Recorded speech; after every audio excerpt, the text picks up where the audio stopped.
মাছের ভিতরে 2 মুক্তার দানা। সুবহানাল্লাহ। দিছে কে? এটা আওয়াজ দেন, কে দিছে? আল্লাহ। আল্লাহ দিছে। এখন একটা হয়ে বাদশার দরবারে হাজির। বাদশা দিকে কয়, সাধারণ মুক্তা না, তোরে টাকা যা লাগে দিলাম, মুক্তা আমারে দে। তবে এটার সাথে যে আরেকটা আছে ওইটাও আমারে দিস। সুবহানাল্লাহ।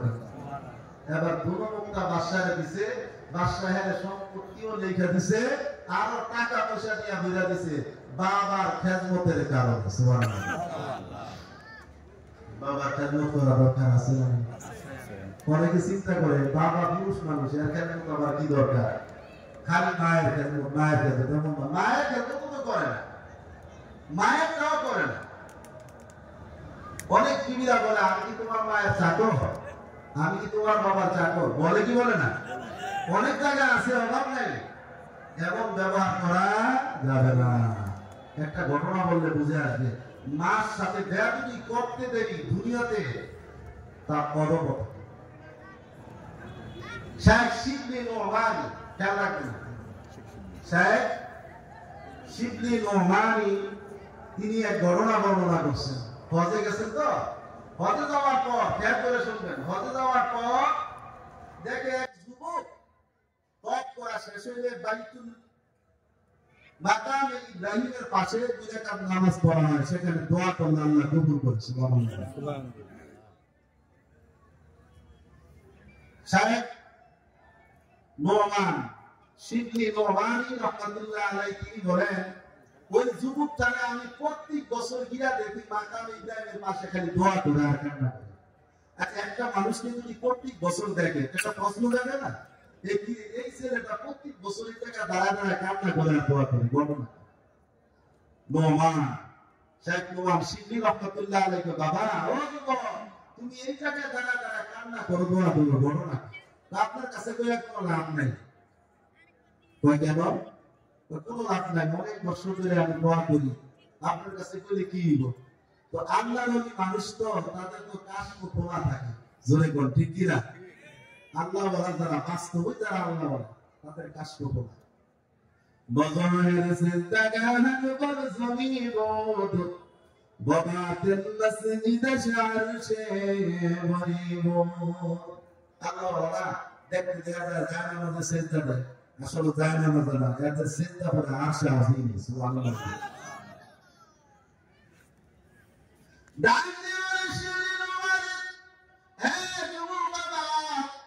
প্রতি বছর আইসা দেখি তুমি এই জায়গার মধ্যে শুধু কান্না করার দোয়া করো, করোনা কি বুঝলাম না। ওই যুবকটা দিয়ে বলে, আল্লাহর নবী আপনার কাছে ঘটনা বললে কি লাভ? বললেই তো লাভ হইতে পারে।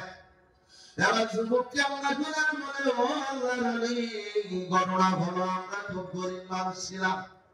আমার বাবা ওই জঙ্গলে যাইয়া কাঠ গাইয়া গাইয়া বাজারে বিক্রি করতো, ওই টাকা দিয়ে আমাদের সংসার চলত। আমি যখন ছোট ছিলাম, আমার বাবা ইন্তেকাল হয়ে গেল, বাবা মারা গেল। আমার মা দুঃখী আমার কষ্ট করে লালন পালন করলো, বড় বানাইল। আমার বাবার কাছে আমি নিজে করলাম, আমিও কাঠ গাইয়া বাজারে বিক্রি করি, ওই টাকা দিয়ে সংসার চলে। আমার মা মুহাব্বত করে আমার একটা বিবাহ শাদী করায় দিল। মা যেতে বিবাহ করাইছে, তখন আমার একদিন সংসার ভালোই কাটলো। হঠাৎ করে একদিন আমি আমার বিবিকে বললাম, ও বিবি, আমি কাঠ কাটতে জঙ্গলে যাই। বিবি রে, দুপুরবেলা খাইতে আসলে আমার বড় কষ্ট হয়, আমার জন্য তুই কিছু খাবার আমার দেখতে যাও, আমি ওই জায়গায় খাইলো। এবার বিবি বলে, স্বামী আপনি যান, ঠিক আছে, আপনি যা বলবেন আমি আপনার মতন, আপনি যেমনি বলবেন আমি ওইভাবেই কাজ করব। বিবি আবার যখন দুপুর করে আসলো, আস্তে আস্তে 2টা 3টা 4টা বাজলো।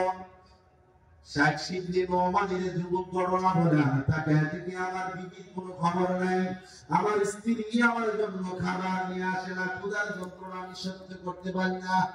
সন্ধ্যাবেলা আমি ক্ষুধার যন্ত্রণা সহ্য করতে না পাইলে যখন বাড়ির দিকে রওনা দিলাম, আইসা ডাক দিয়ে বললাম, বিবি রে, তোমার এনে বলছিলাম আমার জন্য দুপুর বেলা খাবার নিয়ে যাও, কেমন আমার জন্য খাবার নিয়ে গেলি না?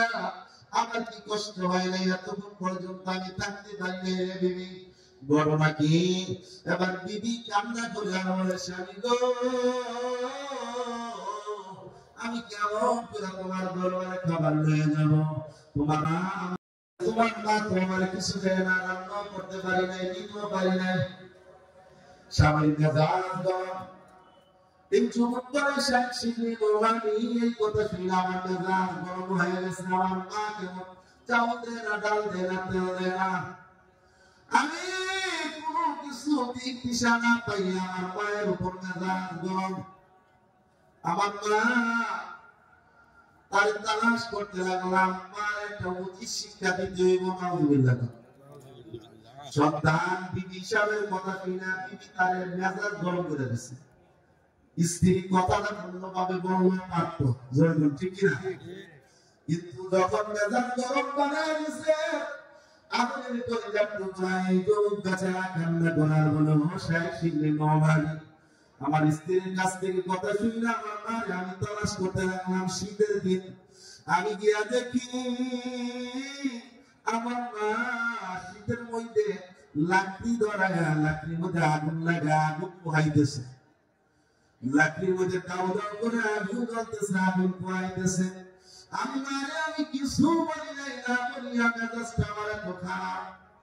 পিছন দিক দিয়া যাইয়া আমার মার পিঠের মধ্যে লাঠি দিয়ে আমি আগুনে ফেলাই দিছি। আমার মা আগুনের মধ্যে পয়রা, কাপড়ের মধ্যে আগুন লেগে গেছে। দাও দাও করে আগুনে জ্বলতেছে, টাস টাস করে মা পোড়া শুরু হয়ে গেছে। মা পিঠা বানায় দিয়ে বলে, বাবা আমাদের দর, আমাদের বাচ্চা, আমি পড়ে গেলাম, আমি পড়ে গেলাম, আমাদের দর। আমার একটু মায়া লাগে না, আমার একটু মায়া লাগে না, বাবা আমি ধরি না। মা দাও দাও করে আগুনে জ্বলা, যখন প্রাণ বাইরে গেল, মা শেষ হয়ে গেছে, মরে গেছে। এরপরে আমার হুঁশ ফিরল, যে মুহূর্তে আমার মার আমি ধরতে গেলাম, গিয়ে দেখি আমার মা জিন্দা না, মরে গেছে। ও শেখ শিখলি নবানি, আমার মারে আমি মেরে বানাইছি। এই যে পাউটা কাটা দেখতেছি, মারে আমি এই পাউ দিয়া লাথি মারছিলাম। মারে মাইরে আমি পরে চিন্তা করলাম, হায় রে হায়, আমার মারে আমি আগুনে পরে মেরে নিলাম। দৌড়ায় বিবির কাছে গিয়া বললাম, তুই বাড়ি ছেড়া ভাগ, তোর জন্য আমার মারে আমি মারছি। এখন বউরে যতই শাসন করবে কোনো লাভ নাই, চিল্লায় বলুন ঠিক কিনা? চাইলে নবানি বউরে বিদায় দিলাম, বউ তালাক দিয়ে দিলাম। ওদিনের পর থেকে আমি চিন্তা করলাম যে পাও দিয়ে আমার মারে আঘাত করছি, পাও আমি রাখবো না, কাইটা ফেলাইছি। তারপর প্রত্যেক বছর মাতা ইব্রাহিমের পাশে এসে আল্লাহর দরবারে কান্না করি আর দোয়া করি, আল্লাহ আমার মারে আমি মেরে ফেলাইছি, আমার মাপ করে দাও। হাদিস শরীফে আসছে, রিদাল্লাহু ফি রিদাল ওয়ালিদাইনি ওয়া সাখতুল্লাহি ফি সাখতিল ওয়ালিদাইন। যার উপর তার মা বাবা রাজি, আল্লাহ বলে আমিও তার উপর রাজি। সুবহানাল্লাহ। ওই জায়গার মধ্যে দাঁড়ায় দাঁড়ায় কান্না করে আর বলে, আল্লাহ